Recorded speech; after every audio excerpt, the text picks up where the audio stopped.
奸细，你才是奸细！你在宫里头只会给丫头提鞋、端尿罐子、舔屁公子。你捧丫头臭脚丫子，钻兰贵人的裤裆，你什么恶子事都干得出来！哼，奸细，你才是奸细！唉，咱俩都别争了。其实，咱俩都是奸细，你说是不是啊？啊？是啊。哼，不过，陛下更信任我，因为我一口咬定皇上死了，你吞吞吐吐，把差事办砸了。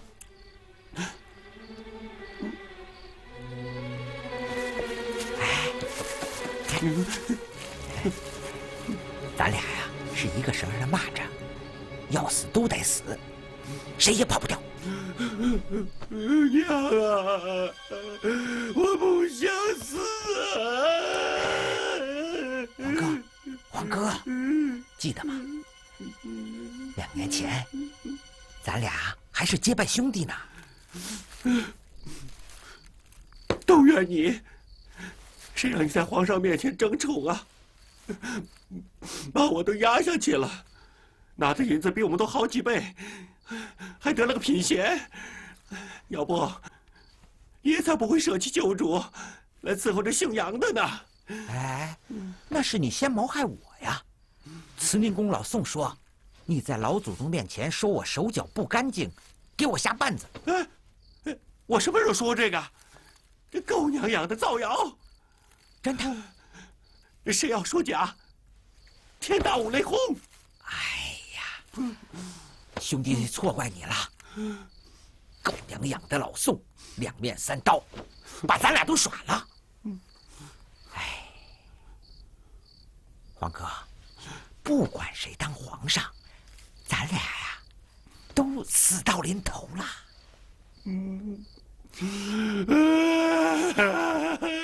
可不想死啊！哥，哎，咱们逃啊！逃出去后，咱不当奴才了，也置上几亩地，娶2房媳妇儿，咱们过太平日子啊！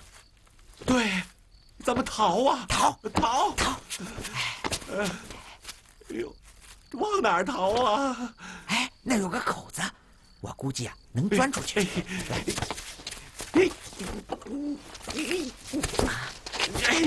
哎呀，太高了！哎呀，哥，你踩着我，你先逃。哎呦，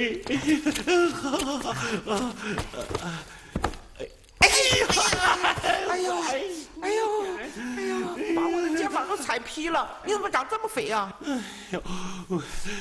割的卵子都割了啊，还能不净长肉吗？兄弟，让哥再来一次啊！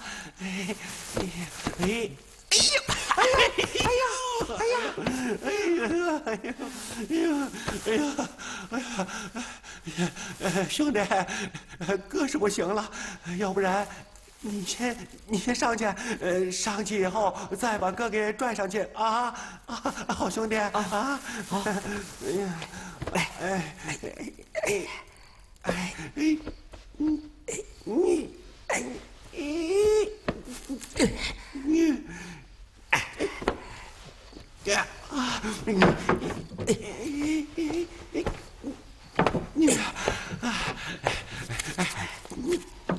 哥，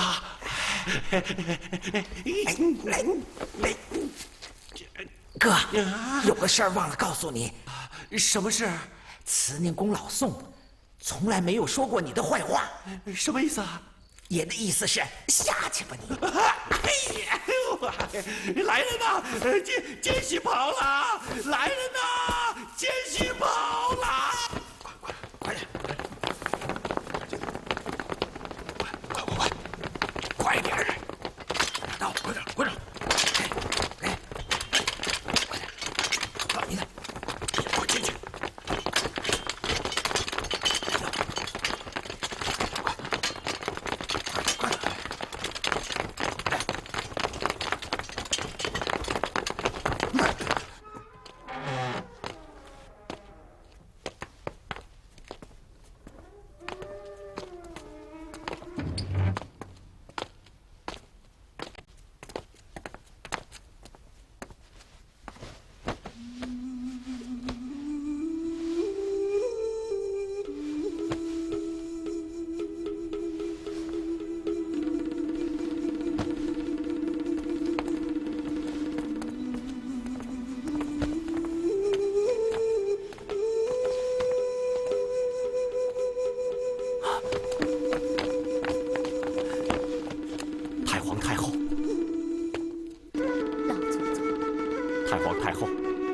孙儿轻浮自信，酿成大错，致使干戈四起，社稷危亡。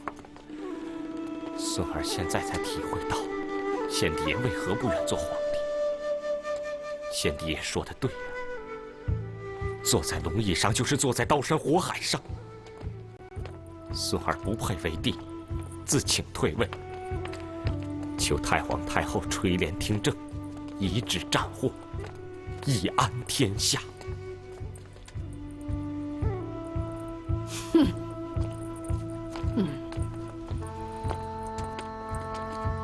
丫头啊，玄烨不想当皇帝了。你说这天下人会怎么认为？是高兴啊，还是不高兴啊？苏妈不敢说，他已经不是皇上了，想怎么说就怎么说。病老祖宗，丫头非但不高兴，反而又气又恨。主子不做皇帝了，天下不知道会冒出多少人来争帝位。主子是安逸了，可天下将大乱，遭罪的还不是老百姓吗？你听听，你还不如一个女儿家明白，什么叫不配为帝呀？哼！你明明是六神无主，遇难而逃，弃天下于不顾问呀！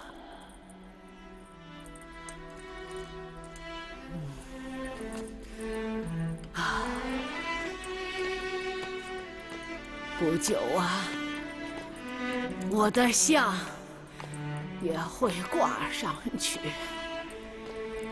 再过几十年呐，你的像啊也得挂上去，成了列祖列宗，在你面前跪满了皇子皇孙呢。那个时候，你怎么能够和你的祖宗们并排列位？怎么能够面对你的子孙后代呀？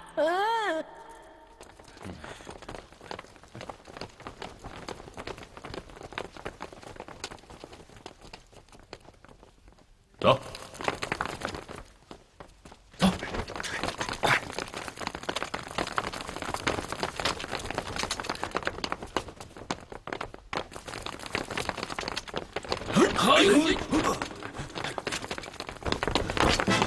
上！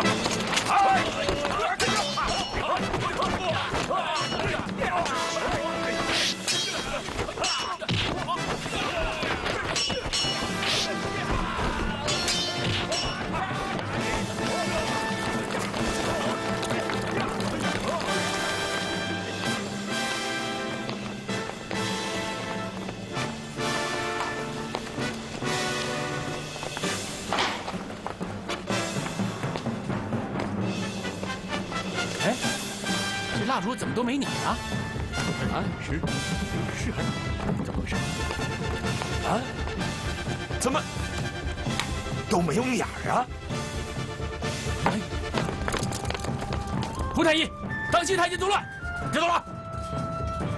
知道了。快走！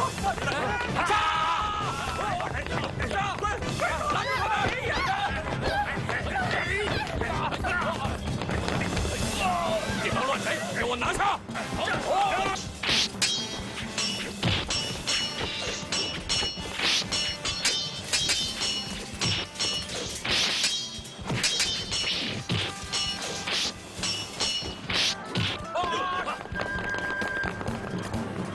启奏圣上，叛兵攻入晋城，宫内太监造反，请太皇太后和皇上速速回避呀！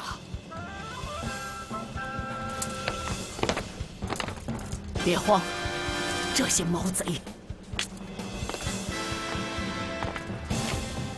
该怎么办就怎么办，不必再报。这，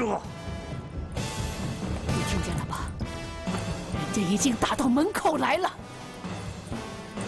你就是再退位，又能逃到哪儿去呢？逃到边关？边关就那么安稳吗？如果他吴三桂真的成了霸业，我们还能够平安一隅吗？列祖列宗血染关山，方才统一天下。难道你就这样拱手相让吗？你皇祖母，叛兵已经到了，你还是先躲。你以为那些危难是在外头？不，大清国最大的危难，不是那些叛军和太监，而是在你的心里。你五内如焚，六神无主，你是退位而弃天下呀，你呀！当年你父皇顺治，就是败于自个儿的心魔，才使得半世帝王弃天下而去。难道你也要步其后尘，重蹈覆辙吗？不要学他，要学这些列祖列宗，学你的皇祖母我孝庄。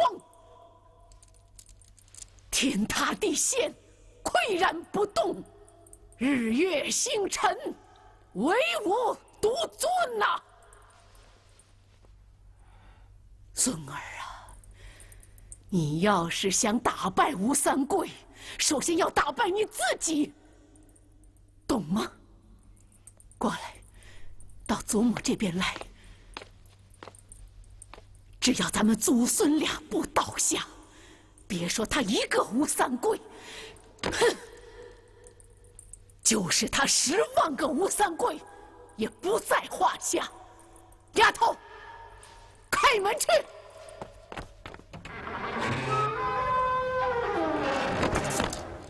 启奏圣上，叛兵攻入晋城，宫内太监造反，请太皇太后和皇上速速回避。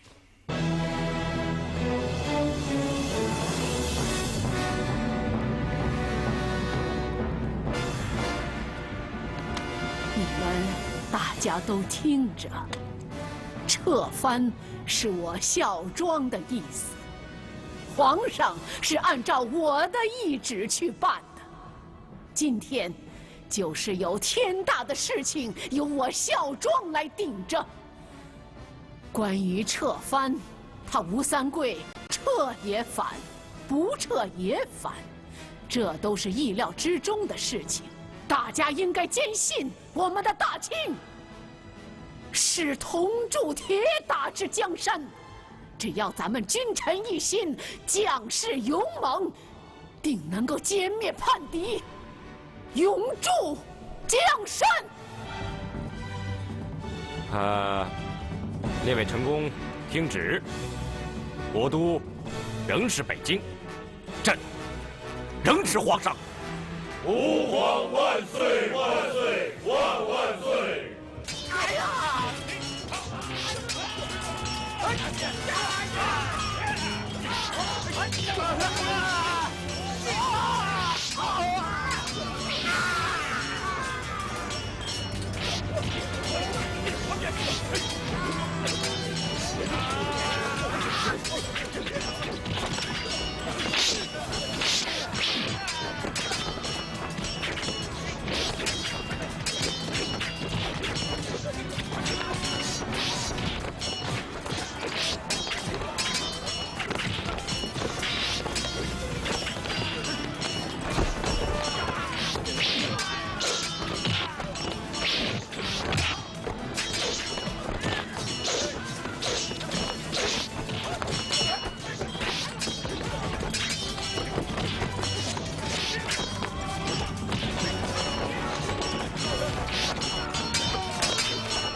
陛下，万不可如此！我等为陛下杀开一条血路，陛下一旦脱身，可东山再起啊！陛下。陛下，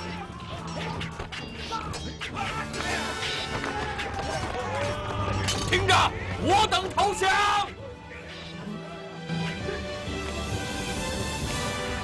谁是中桑太子？站出来！屠爷，小心，他们是诈降。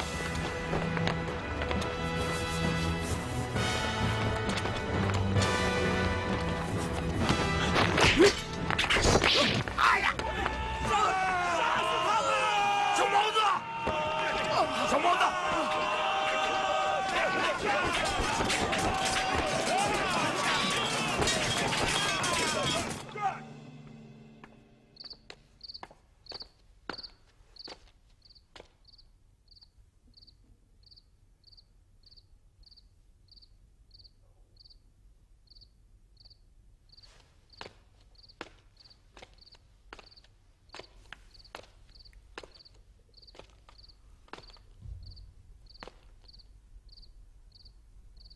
传旨，将小毛子安葬在地陵西侧，等朕升了天以后再谢他。这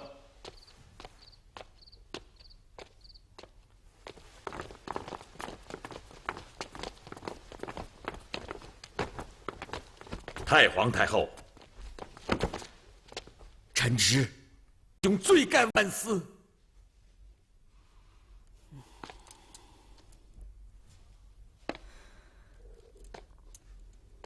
世侄啊，我一直想把三公主配你为妻，将来呢，就让你世袭平西王之位。可是，你为什么要造反？为什么还要杀我？老祖宗，就在此刻。臣侄仍然认为父王不该反清。父王虽也算英雄盖世，却不是朝廷的对手，更不是老祖宗的对手。但是父王决定举义，臣侄只能与父王血肉同体，生死同命。而夜袭皇宫，去老祖宗首级，则是我们唯一的圣望啊！望老祖宗见谅。你有罪，可是你没有错。谢老祖宗。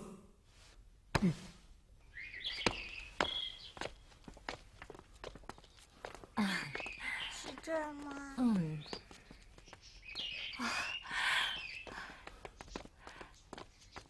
孩子，快给老爷跪下。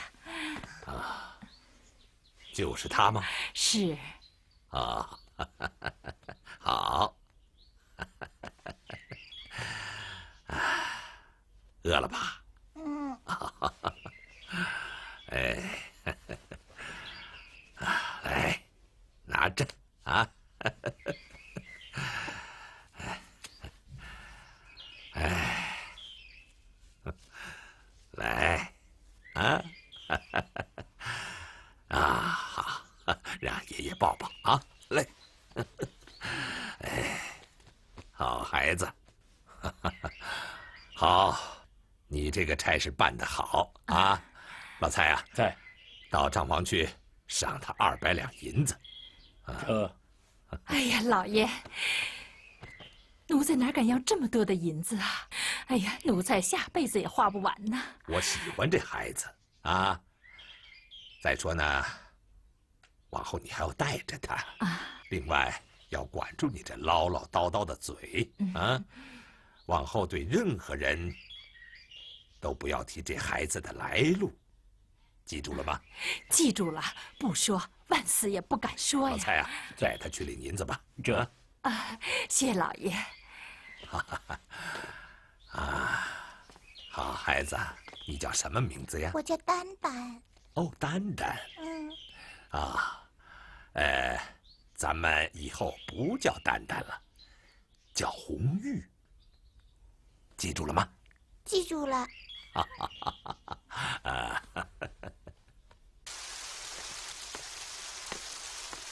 兵部月报：吴将吴应奇领兵7万攻占荆州，胡可柱领兵6万进驻长沙。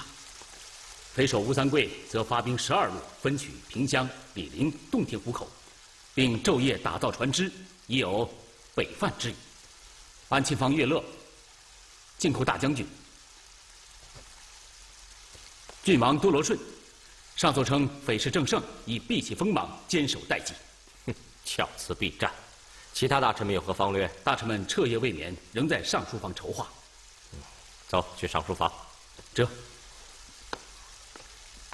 皇上，该进药了。朕已经好多了，不喝了。朕以为吴三桂虽然表面上气势汹汹，其实已到了强弩之末。该赢的他赢了，不该赢的他也占便宜了。现在到了难以为继的时候了。不过，朝廷现在也到了强弩之末，现在最需要的是数万精兵。如果能有这几万精兵的话，就能够势如破竹，一鼓而胜。圣上所言极是，可朝廷已经很难调出一兵一卒了。周沛公啊，你不是善败将军吗？啊，善败者终必胜嘛，你不能一败再败，全无取胜之道吧？臣正在苦思御敌之策。好，苦思，你们苦思吧。朕决定御驾亲征。皇上三思，请皇上三思。皇上三思。朕顶不了5万精兵，5000精兵总可以吧？啊？朕亲自挂帅出征，上阵击敌，我就不信将士们不拼命。皇上，御驾亲征必须有2个条件：其一，万不得已；其二，争则必胜。天子乃国家的命脉，不到万不得已，不可轻身赴险。天子一旦亲征，必须有绝对的胜算，因为皇上取胜是理所当然的，败却是败不起的。故臣以为这2个前提，目前都不具备。恕臣无礼。皇上，您前日要迁都退位，今日却要御驾亲征，臣以为这2个极端都情出一脉，俱属轻率之举，万万不可呀！周沛公，你不觉得自己越来越放肆了吗？去到内务府令20廷杖，让你学点君臣之礼。臣领旨。皇上，容臣把话说完，再杖责也不迟。皇上，你深明帝王之道，古今罕见。您是天子而不是将军，您未必善于临阵布战。如果皇上亲赴前线，非但无助于剿贼，反而会成为将士的沉重包袱，令他们处处戍守，患得患失，还得分兵护驾，将剿贼变成演戏，打给皇上看的。得了，那20廷杖先挂着吧。不过周沛公啊，你是有才，但也有刺。谢皇上鼓励。微臣啊，就是欠揍，不过这个揍啊，早晚是要挨的。扫平吴三桂，看样子确实不是1年半载的事儿。朕有些心切。皇上，但毕竟朝廷是以全国第一欲，熬下去，吴三桂必败。禀皇上，善败将军又要出言无忌了。说吧，说出来，大伙儿一块儿议议。这战局如此不利，原因众多。到目前为止，朝廷仍然只信任满八旗，不信任汉军，禁止汉将统兵作战。可是满八旗兵马有限不说，王公贵族也奢侈已久，将士们居功自傲，而吴三桂的部下多为百战余生，所率兵马也一直在边关剿匪，20年来不曾有一日卸甲，两者相敌，自然是吴三桂占上风。臣建议，朝廷应改变统兵方略，选择一些能征善战的汉将，授以重任，让他们率领汉八旗出战。此外，江南水网不以满八旗骏马，更以刀剑水船，这正是南方汉军所长啊。沛公啊，汉军出战吴三桂，会不会是抱薪救火呢？万一他们要是临阵倒戈，反被吴三桂所用了。须知吴三桂原本就以反清复明号召天下的，朝廷重用汉兵汉将，不可不防啊。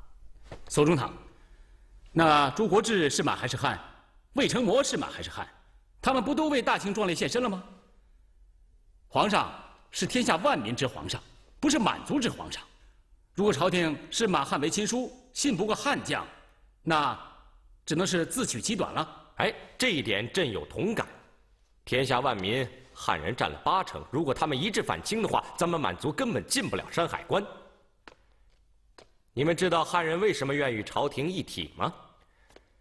就是因为跟着朝廷有太平日子过，跟着叛军则终无善过。朕即刻下旨调集汉八旗及露营兵勇出战吴三桂。哎，沛公啊，接着说你的。目前朝廷之所以久战不下，也因为甘陕的王辅臣牵制了朝廷10万大军。如果有什么办法能让王辅臣按兵不动3个月，那朝廷就可以召回数万精锐，另成一支骑兵，专攻吴三桂，必获全胜啊！主意虽好，可如何使王辅臣按兵不动呢？他不是有个儿子王岐珍在皇上手里吗？皇上为何不用一用呢？朕把他留在京城做官，就是为了不备之需啊。是，一上两策虽好，可远水不救近火呀。皇上，察哈尔王叛军的队伍距京城已经不足100里了。哎，朕有个主意。朝廷还有数万虎狼之师没有用呢，这数万虎狼之师就在老祖宗的袖管里。朕现在就去。孙儿啊，你说对了。我这辈子啊，没攒下金，没攒下银，就是攒下了人心了。50年呐，这些奴才个个都混成了王公贵戚了，就连奴才的奴才都做上主子爷了。谁家的院儿里没有180个家丁啊？东庭啊，奴才在。我写的那些帖子呀，你快着马分头送出去。赶明儿啊，日落之前要他们进宫，我请他们喝茶。老祖宗，我想酒还是要备几坛子的吧？不，就喝茶。哈。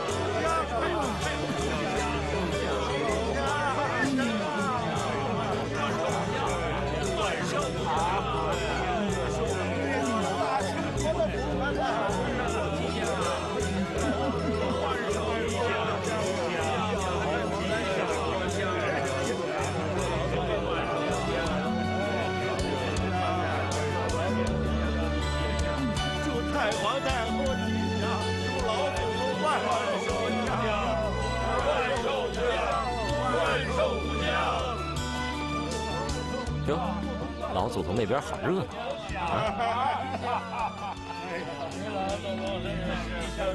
哎，朕要是也有一批老祖宗那样的异姓兄弟就好了。皇上，这是老祖宗的驭人之术啊。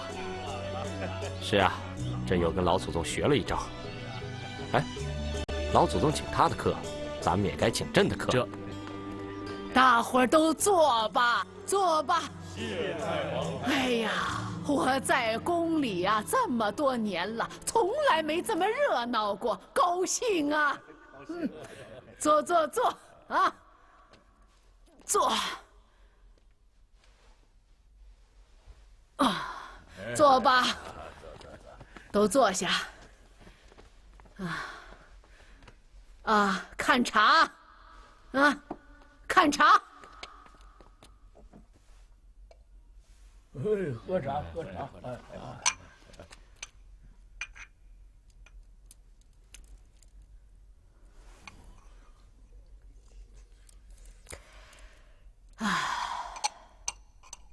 大老远的把大伙儿请来，就赏一碗茶喝，为什么呢？大家知道，大清国危在旦夕呀，有难呐。大伙儿如果不保大清，咱们呐，很快连这碗茶都喝不成了。是不是？是。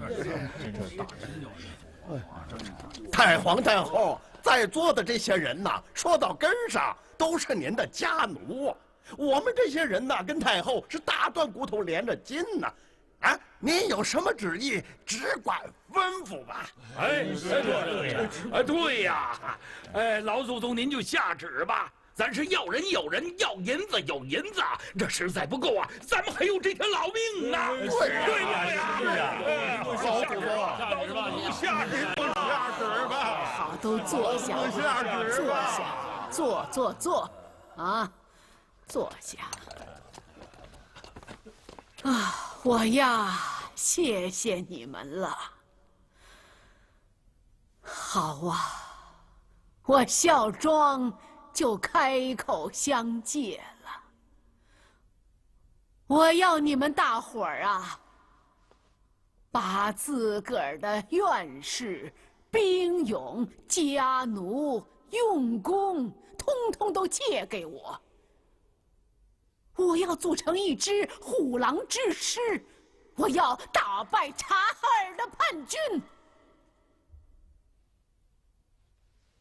听清楚了吗？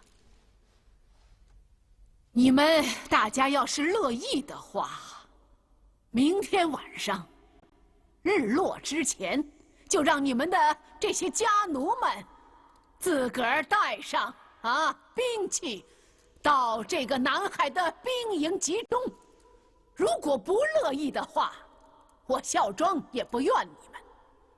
等会儿把这碗茶喝完了，咱们也就恩怨两绝了。你们到底是乐意不乐意呀？你们到底是吭个声儿点个头啊？领个旨。主子，内廷侍卫传旨来了。哦，奉旨，请户部右侍郎王吉珍入宫品茶。臣领旨。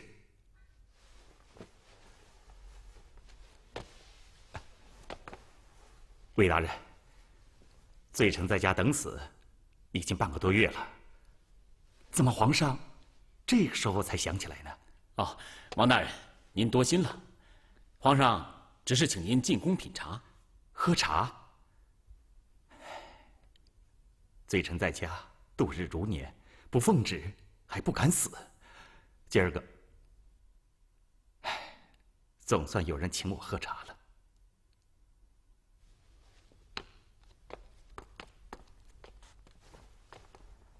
坐。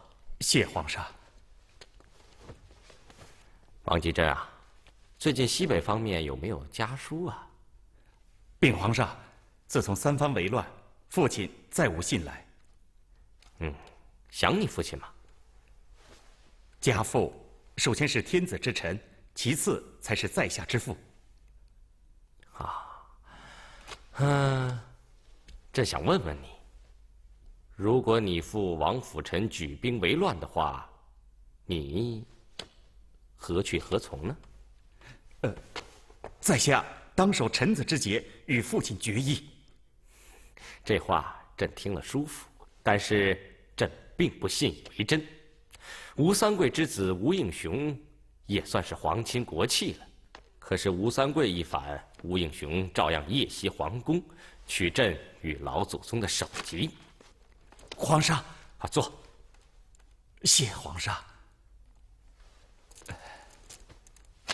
笔墨伺候。王吉珍，朕要给你父亲王辅臣写一封书信，劳你代笔。这爱卿如面，而今爱卿音容笑貌仍在朕的眼前。你坐拥雄兵，虎视西北，窥测天下，满朝大臣都料定王辅臣必反，独有朕以为未必。所以今天借令郎之笔，送你2句话。其一，朕必胜，吴三桂必败。其二嘛，你无论何时来归，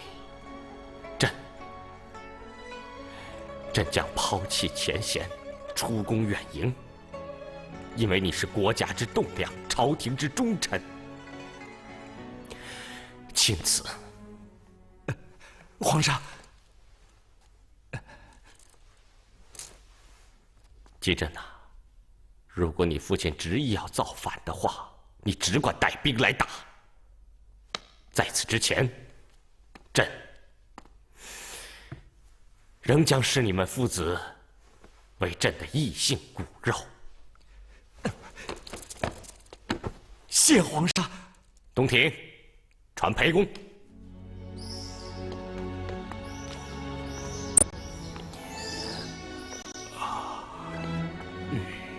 皇上，好，裴公啊，哎，正好陪朕走走。裴公啊，你不是一直主张用悍将统兵吗？你可有什么人选呢？啊，臣以为湖州总兵刘进雄似可振作。是个忠勇之将，但谋略欠缺。还有吗？浙江提督吴子山。久经沙场，可惜岁数太大了。皇上定是心里有数了，请皇上示下。裴公啊，朝廷的第一悍将，便是你周裴公啊。哎，皇上，臣没打过仗啊。什么叫没打过仗？朕不是也是头一遭当皇帝吗？朕还要给你配一个助手，涂海，他可是打了半辈子仗的。他是员沙场老将，眼下到处金戈铁马的。他没仗打，浑身就痒痒。臣愿意辅助涂海将军。不，你是主将，他是副将，他做你的助手。哎，皇上，停着，停着，站好了，站好了，都站好了。太过了，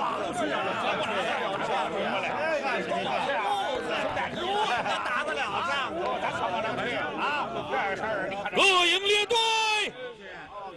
准备操练，老爷卖命，拿银子来，没银子也不伺候。不伺候，打个屁的仗，嫖个妞都不够，是不是？说什么呀？站好，站好，站好，站好！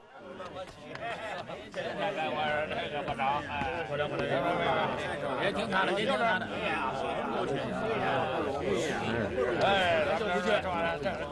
大将军，各营集结完毕，请大将军示下。好。嘿，是个唱戏的小生啊！在堆里爬出来的，连毛都没有。哎，没毛啊，有白脸儿。让开！咱们再说一说。站住！本将军令是某时初刻集合，为何来迟？啊，你认得爷是谁吗？认得。你是二等伯侯如海，你娘给太皇太后梳过18年的头。可是你认得本将吗？认得军法吗？你从蛋壳里孵出来才几天呐？才几天呐？也敢来教训我？我告诉你，我把我奴才都送给老祖宗了啊！我今儿个也替老祖宗打仗来了。我今儿本不该来的，可爷在家里闷得慌，想出去杀几个人，散心。军法无情，凡违命迟到者，一律斩首。来人，推去斩了。